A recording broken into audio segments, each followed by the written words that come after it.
Hello, awesome students. It's Dr. Foltz. Today I'm going to talk to you about Moby Dick, written by Herman Melville, and it is one of my favorite books. I had the privilege of teaching it some years ago when I used to teach in Middletown High School in Delaware. I taught it every other year to my AP language and composition classes. My students had a love-hate relationship with the book. And when we think about that, really, since we're going to talk about the inscrutability of the whale and really inscrutability within the novel thematically itself, that's kind of appropriate to not be able to pin him down or pin the novel down. Either you love it or you hate it type of thing. So that sort of brings us to what we're talking about today. As you see from the title, we're going to do an analysis on how the whale or Moby Dick himself is a manifestation, either directly or indirectly, with this concept of inscrutability.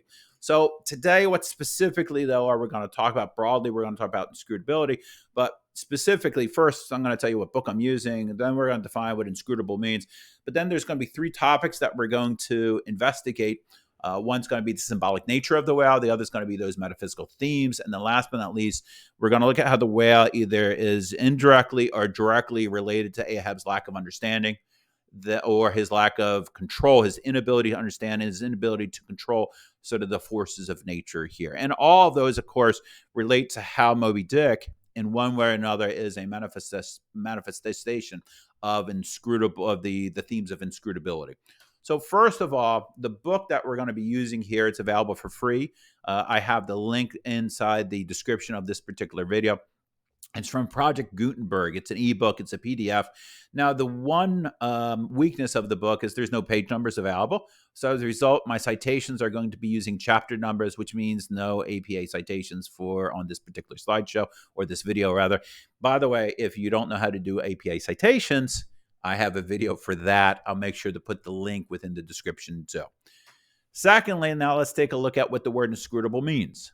According to the Oxford Dictionary, it means that it's when something is impossible to understand, or if something is impossible to interpret. And so when that word inscrutable is used within the novel, and it's used multiple times, there is repetition. I mentioned that it's used 9 times. Then clearly what Melville's trying to do is impress upon us that Moby Dick, and Moby Dick is an extension of nature. Moby Dick is an extension of the divine. So when I say Moby Dick, I'm talking about all those things too. What Melville is trying to say is that those things are impossible to understand, and those things are impossible to interpret, regardless of what we tried to do. So let's jump into our actual discussion now. 3 things we're going to talk about. One is symbolic nature of the whale. The other is the metaphysical themes that the whale either directly or indirectly sort of represents or manifests. And then last but not least, how Ahab's lack of understanding and control is demonstrated or manifested with the whale. So first of all, let's talk about his symbolic nature. Now, I mentioned that the whale is representative of nature. The whale is representative of the divine, but also what the whale is representative of is something that's unknowable, something that's uncontrollable. The evidence that we have here, it comes very early within the text. It's in chapter 36. It uses the word inscrutable twice. Let's read it over, and that way you sort of get this idea. He tasks me. First of all, this is Ahab speaking, and the he is Moby Dick. He tasks me, heaps me. I see in him outrageous strength with an inscrutable malice knowing it. That inscrutable thing is chiefly what I hate, and be the white whale agent or be the white whale principal, I will wreak that hate upon him. So again, that word inscrutable appears 9 times within the novel. Doesn't sound like much considering how long the novel is, but when it's tied constantly to either the whale or to nature or to the divine, well, then we have to pay attention to it. So it's very clear that what Melville's trying to say is that the whale on one level or another is unknowable as well as uncontrollable here. Now, if you notice within that quote, let me jump back again. Ahab mentions that the whale is white. And we know Moby Dick as the white whale. We don't know him as the blue whale or as, the purple whale or just the whale, but rather we know him as the white whale. Although interestingly, one of the subtitles or alternative titles of the book is simply called The Whale as opposed to the white whale. But we know him as the white whale. So it begs us to investigate, why do we care about whiteness? So first of all, One thing to think about Moby Dick, and again, I'm going to reiterate myself, he is representative of nature, he's representative of the divine. But what he also does is he is elusive in terms of both tracking and understanding.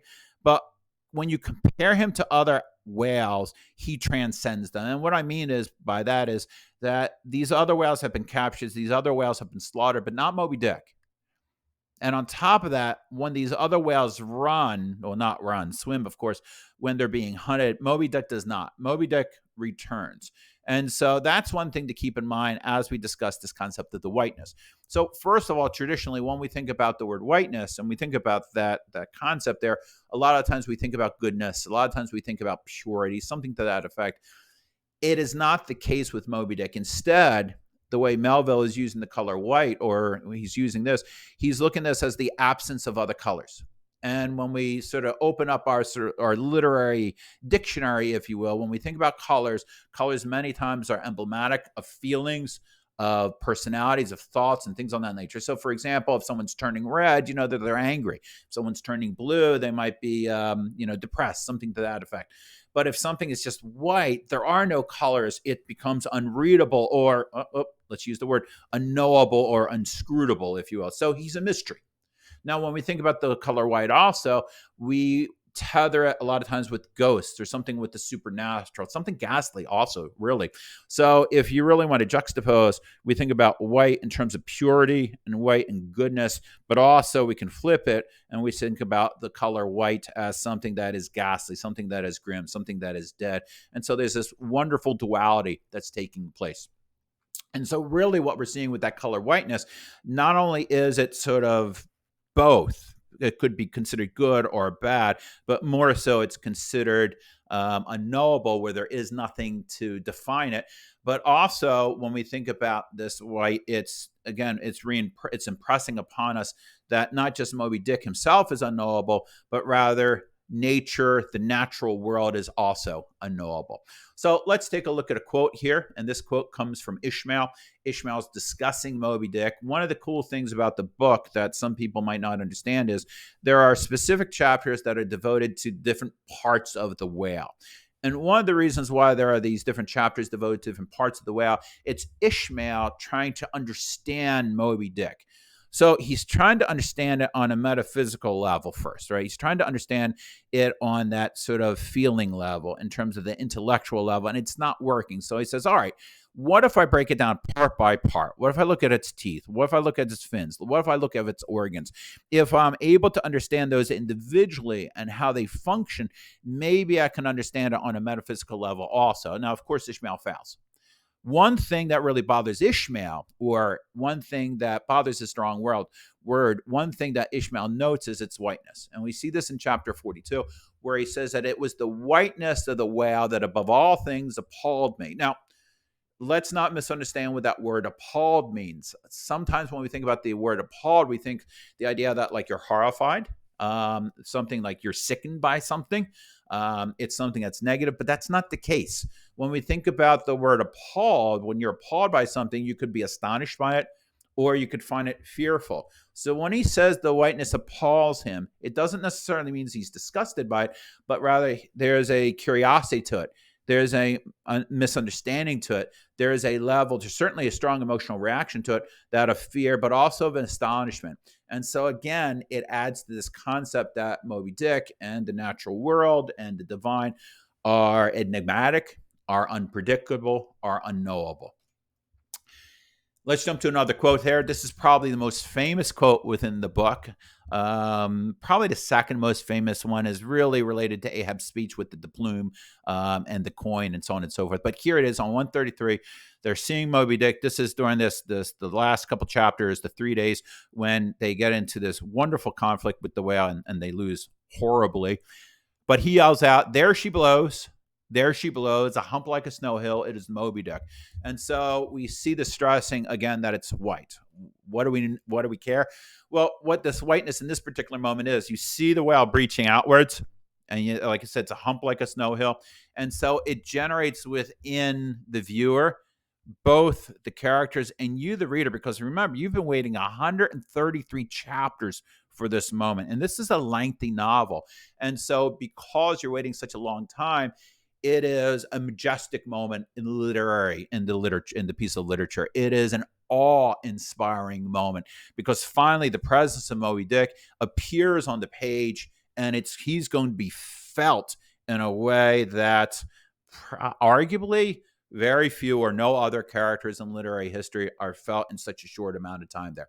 And so this whiteness, this appearance by him with this glowing white flesh, if you will, it adds to this awe-inspiring nature that he is.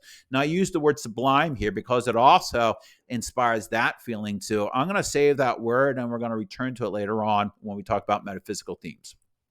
Speaking of which, let's jump over to that. So there's two ideas that I want to discuss here about metaphysical themes. One is the nature of good and evil, and then the other is the sublime and the uncanny. So let's take a look at first the nature of good and evil.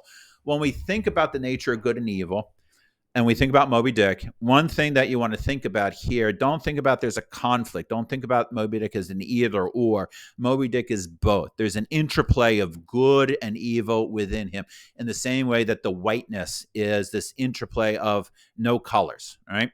And so the reason why there's not a conflict here is because Moby Dick is not good, but Moby Dick also is not evil. Moby Dick might generate within other characters evil actions. Moby Dick might generate in other characters good actions. Moby Dick's actions might be perceived as being evil. From a distance, he might be perceived as being good and beautiful, but that's the beauty of it. So within Moby Dick himself, he is both the literal manifestation of both good and evil, but also he manifests in others actions of good and evil. And then two, what he does, since beyond just sort of, the actions themselves, he generates these philosophical conversations within our characters about what is good and about what is evil. And in many cases, it calls for the characters to have a very serious introspection of where they stand within life and what choices they should or should not do, and whether or not they should challenge fate or really challenge the divine in the way they do. And of course, most notably, the character who has those introspective moments, very few of them, but nonetheless he has them, is Ahab. So let's take a look at one of the quotes here. This is from chapter 41. It says that the white whale swam. Notice white keeps popping up again and again. So the white whale swam before him as the monomaniac incarnation of all those malicious agencies which some deep men feel eating in them. So let's stop for a second here. It clearly is talking about something that's malevolent. It's clearly talking about something that's evil and malicious. But the question is the whale being described as being malicious? Is the whale being described as being evil? Or is the whale being described as something that manifests within these men? Something that's already in them, but now it's making manifest in them. Something that is malicious, something that is malevolent, something that is monomaniac, if you will. And so that is the question that we have here. Now, obviously, Moby Dick himself can be a destructive force. There's no question about that. But let's say that a hurricane or a tornado goes through a neighborhood and kills people. We can definitely say that that force of nature is destructive, but can we say that it's evil? And so when Moby Dick sort of goes through the Pequod and wipes them all out, with the exception of Ishmael, certainly he's destructive, but the question is he evil? Now, we can definitely say that he helped to manifest some evil or maliciousness within the bones of these men, Ahab being the first one. But is that Moby Dick? Is that it's Moby Dick's quote unquote fault, if you will, or is that coming more from Ahab and the others there? Another question that we'll take a look here that demonstrates this idea of both good and evil being manifested within the Moby Dick, or him being a manifestation of that, is from chapter 9. It's early on, and this is a quote that sort of foreshadows the different conflicts, I suppose, that are going on inside the different characters, second none to, of course, Ahab. But the quote reads, "Woe to him who this world charms from gospel duty. Woe to him who seeks to pour oil upon the waters when God has brewed them into gall." So let's break down the quote really quick. The quote talks about you have God's goodness, so in this case here, the gospel duty, or God's goodness, the water, when God brews them. So we're talking about the good things, the righteousness of God. And then it's saying, woe to that individual who either falls to worldly temptations, as in other words, the worldly charms, or who might, I don't know, who might um, um, destroy or pollute, if you will, something that was good, that God had done. So in this case here, pour oil upon the waters when God brewed them. So jumping up, so putting up the quotes here, we see what I've already talked about, where there's this conflict, if you will, as a result of Moby Dick. No, Moby Dick being in existence. The argument can be made here that Moby Dick is just this beautiful creature, and humanity is hunting him. And so, what are we doing here? So, by hunting him, we are falling to these worldly temptations. By hunting him, we are pouring oil into God's brew. Now, as it relates to Ahab himself, he reflects on these ideas, where Ahab, because of Moby Dick, he is questioning his own morality. He's also questioning fate. The interesting thing about Ahab, too, is that he recognizes that he is in conflict with God. He's in conflict with forces that are beyond him. Sometimes he recognizes, very rarely he does. And he also questions what the ramifications are. He confronts them. Now, of course, what Ahab does, even though he recognizes more than likely he's going to die, he still goes head on into that. And that shouldn't surprise us, because Ahab, on one level or another, is a tragic figure. And if you've read any Shakespeare, Macbeth, Hamlet, whatever the case may be, even though when they face certain death, they'll still head on to it, because that hubris that they have keeps driving them forth. And they believe within themselves that they can, in one way or another, not just challenge God or challenge the divine, but actually win that particular challenge there. So let's jump over to another topic here, the sublime and the uncanny. Now, before we discuss the sublime and uncanny and how it appears within the text, I think we should define it. So let's jump back over to Oxford again. Oxford defines sublime as excellence or grandeur or beauty, something that inspires great admiration or awe. So it's pretty clear. So as numbers, you're going to see something, you're just overwhelmed by it, and it really creates within you this feeling of awe, this feeling of admiration. You're overwhelmed with the majestic beauty of something. We jump over to the idea of the uncanny. It can be similar, but here's the rub, and here's how it's different. With the uncanny, you have a certain level of expectation, and the uncanny goes beyond what your level of expectation is, what you expect or what is the norm. And it goes beyond it in one way or another. It doesn't mean it is better, but it goes beyond it in one way or another that suggests something that is superhuman or something that is supernatural. There is a master's thesis that was published in 2014 on American Gothic literature that I think does a pretty good job of juxtaposing the idea of sublime versus the idea of the uncanny. And make no mistake, by the way, Moby Dick, of course, is a piece of American Gothic literature. And I'm going to read directly to it. And I think the last portion of it really reinforces the idea that I'm trying to impress upon here, this idea that it can be both awe-inspiring and then something beyond just awe-inspiring. So the text reads, "In the sublime, this means something surpassing the edges of comprehension and reason, thereby deeming the object or occurrence incomprehensible." All right, so we got that. Note what it says about the uncanny. It says, in the uncanny, this means having to put one's own set of known facts aside, only discovered and altered, and here's the rub, here's the key, a frightening representation of something known of old. So Moby Dick has two levels here of surpassing what our expectation is. There's one level where we see Moby Dick and we go, oh my God, that is magnificent. And then there's the other level where we see him, we go, oh my God, that is horrifying. That is frightening. But it can be both at the same time here. Let's take a look at some quotes here. Well, this is just me breaking down. Let's take a look at some quotes here of him being both sublime, that awe-inspiring, and then uncanny, that sort of frightening, if you will.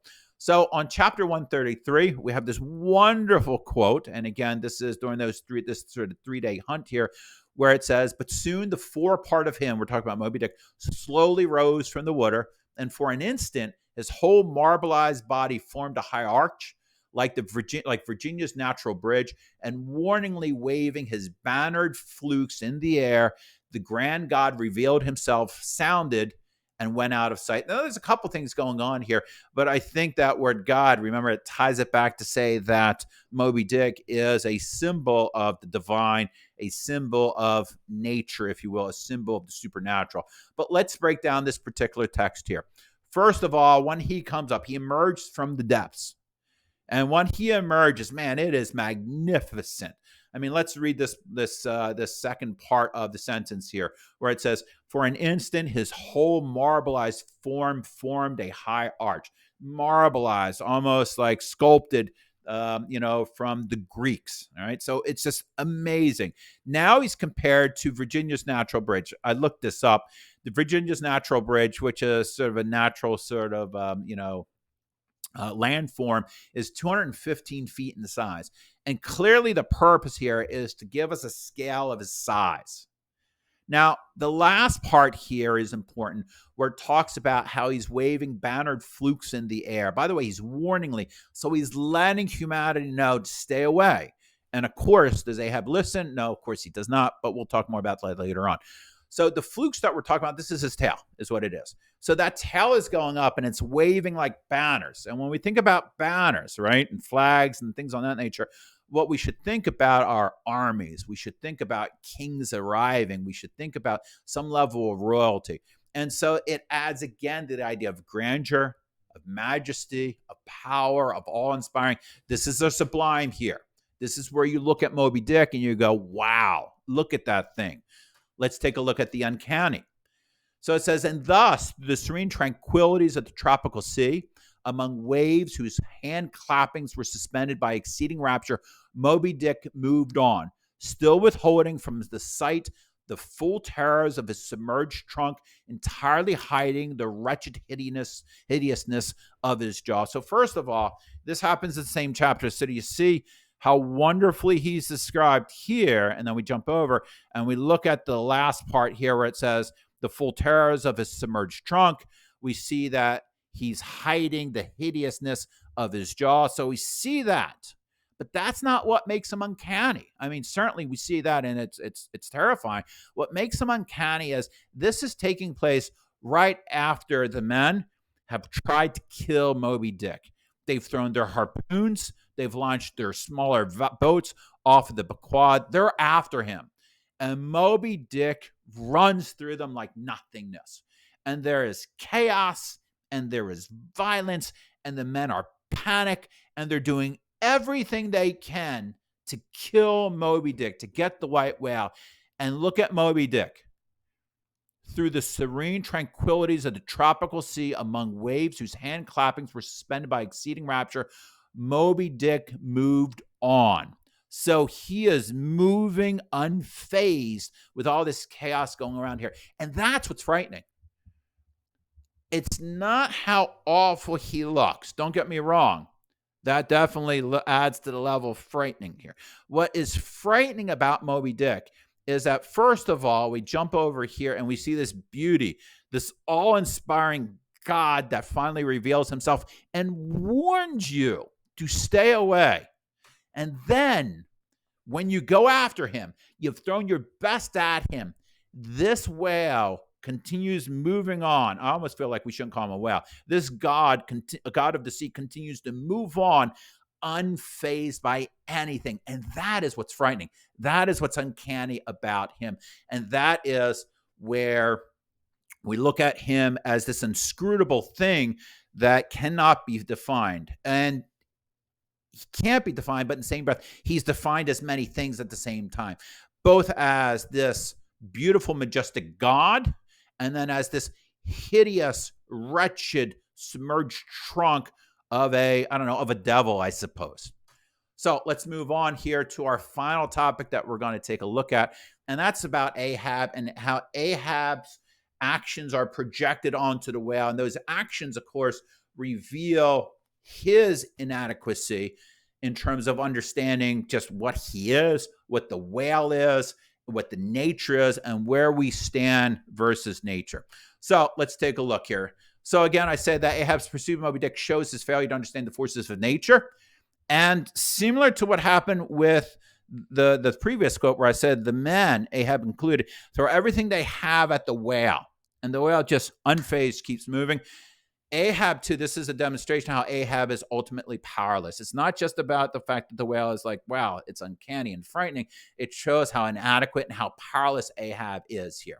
So let's take a look here at another very famous quote from the book. Towards thee I roll, thou all destroy, this Ahab talking, thou all destroying but unconquering whale. To the last I grapple with thee, from hell's heart I stab at thee, for hate's sake I spit my last breath at thee. Fantastic.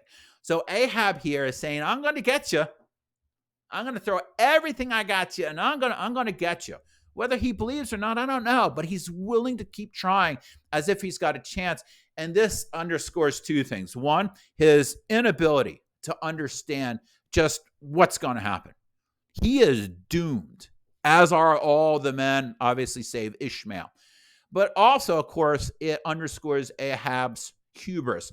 So the whale is not forcing him to do anything. So remember, we talked about how the whale is not good or evil. In this case here, he's calling out hell's heart. He's going to stab him. He's going to sacrifice his life. We can definitely talk about this being a malicious agency that's taking place here, right? Now, the next quote, and this will be our final quote today before we finish off here. The next quote is about Ahab's death, and it's a lengthy one.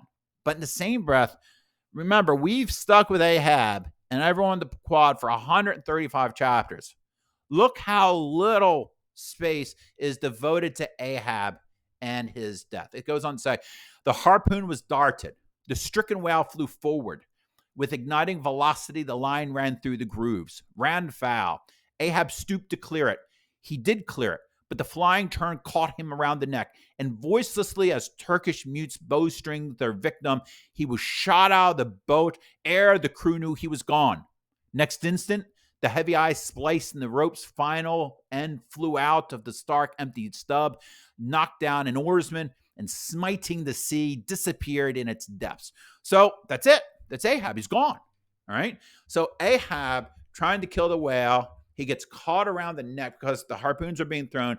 They got ropes on the harpoons. That way you can sort of pull, you can track the whale and maybe even pull the whale in, if you will. So Ahab throws it. The whale is, not the whale, the line is tangled. Ahab stoops down to untangle it, and the line takes off, gets him around the neck, and he's pulled out into the sea. Obviously, he's killed instantly, but he's pulled out and see his body's dragged, and he's not seen again. Not seen again. So his death really takes place in two sentences, right? Here's sentence one, and then there's sentence two. We see him disappear into the depths here. So I guess technically you could say three sentences, but he's gone in here.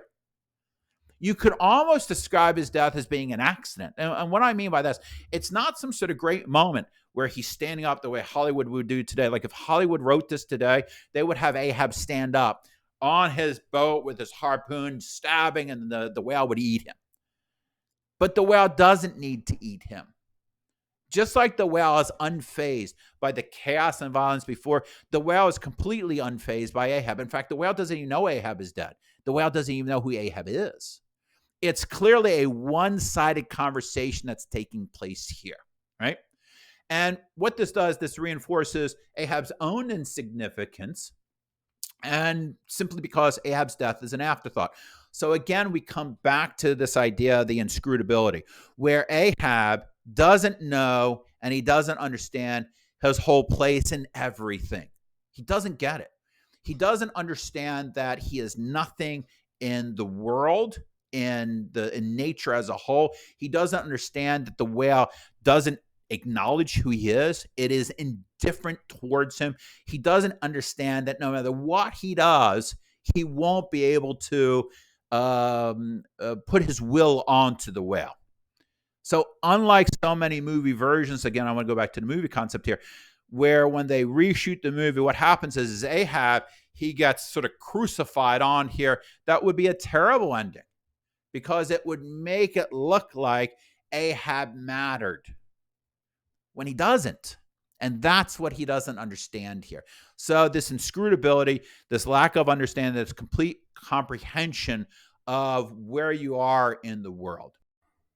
So let's wrap things up by reviewing the three major topics that we discussed as they related to the inscrutability within the novel. So, first and foremost, we talk about Moby Dick himself as being a symbol of inscrutability or being inscrutable as a whole. So, remember, he's a symbol of the unknowable and uncontrollable aspects of the world, whether we're talking about the forces of nature, whether we're talking about the divine itself, or really just the whale. One thing we lingered on too was the whiteness of the whale and how that color white in itself was a symbol.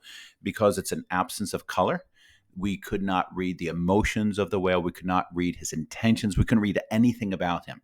The next conversation that we had was about the metaphysical themes. There were two of them that we discussed.